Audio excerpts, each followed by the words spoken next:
First of all, I've like studied under my friend, long time friend. I look at our friendship and our bond like Drake and Lil Wayne, and like, you know, when he gets to the studio, you know, he's laying track after track after track, you know. Yeah, and you hear those are actual things that are known about Wayne. You know, when he goes to the studio, he's not gonna go in there for a song. He's gonna lay out a few, and he's gonna go in there for a specific time and you know, make hits.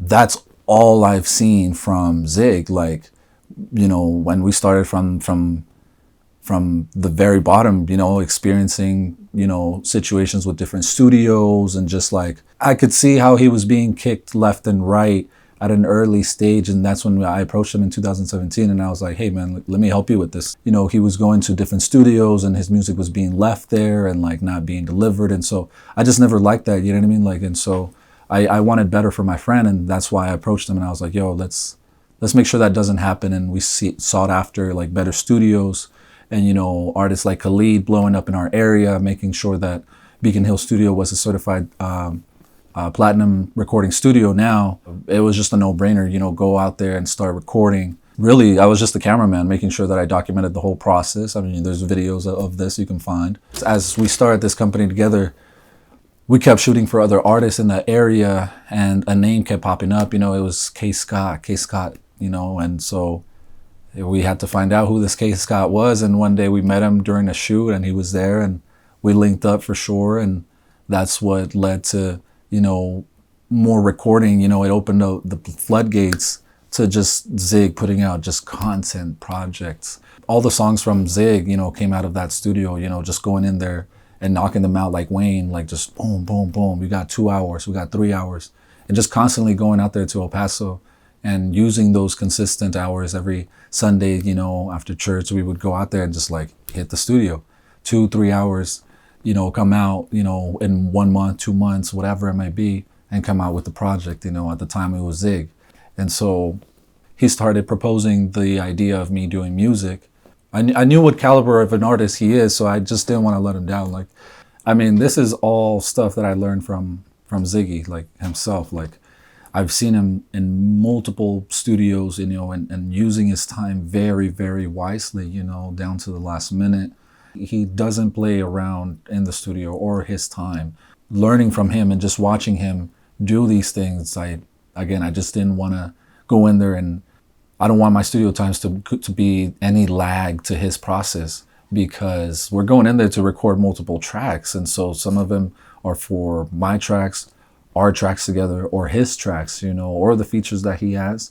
So, you know, this is a full production, mass production team. And so like when we're going in there, we're not just laying some tracks down. Like, some tracks are paid for, some tracks have features, and they're depending on this time that we're going in there. We don't always record in there, you know.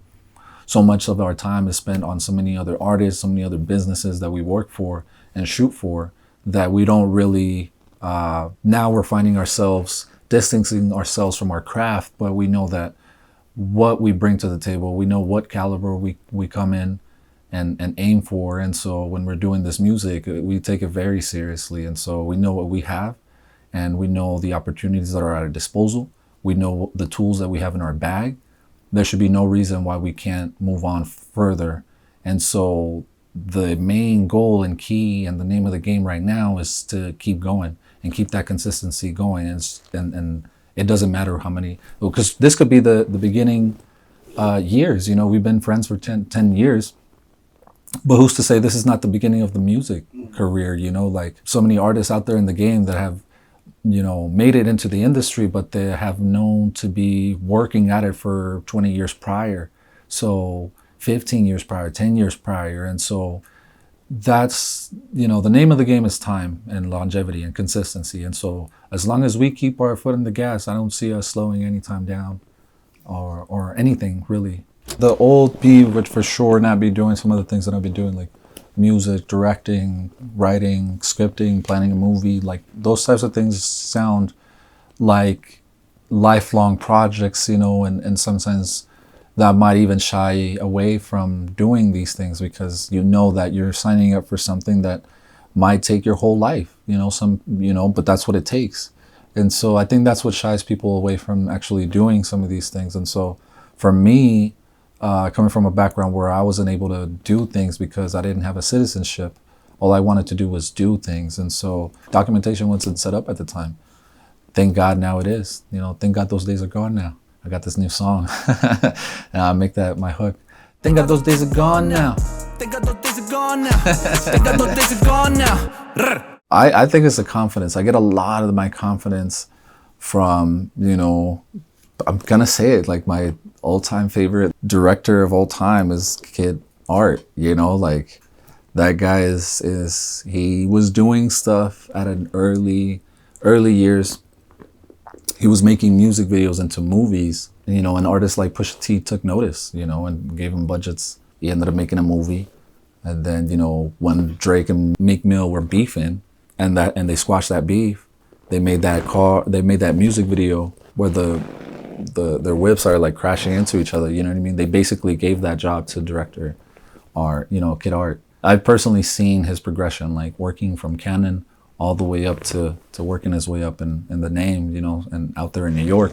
And so, you know, I think that we have that out here. And when I learned from him, I was an editor before I was a shooter, and I was very inspired by him. So I was like, okay, well, his Kid Art, I'm gonna be Kid Cut because I was an editor before I was a shooter. So like I said, I think we have that out here. We have our own New York. Yeah, we have our own New York area out here, and Juarez, El Paso, Las Cruces area, and everything in between, you know. So we have the border, and, you know, we're claiming that because it's been so neglected.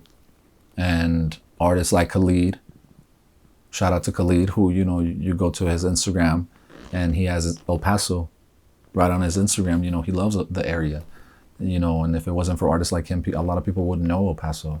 And so I think he's the first of many.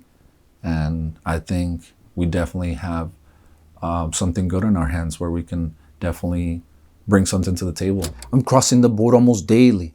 I'm walking from Juarez to EP. All the things I be saying, they repeat. On my mama, I make it like Khalid.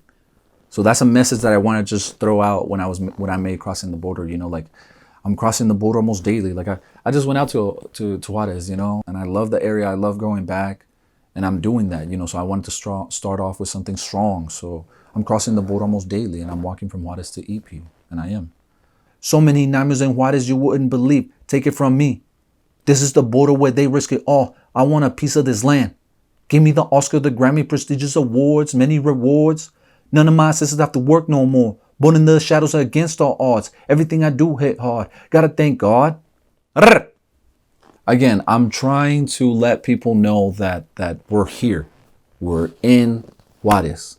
We're in El Paso. We're in Las Cruces.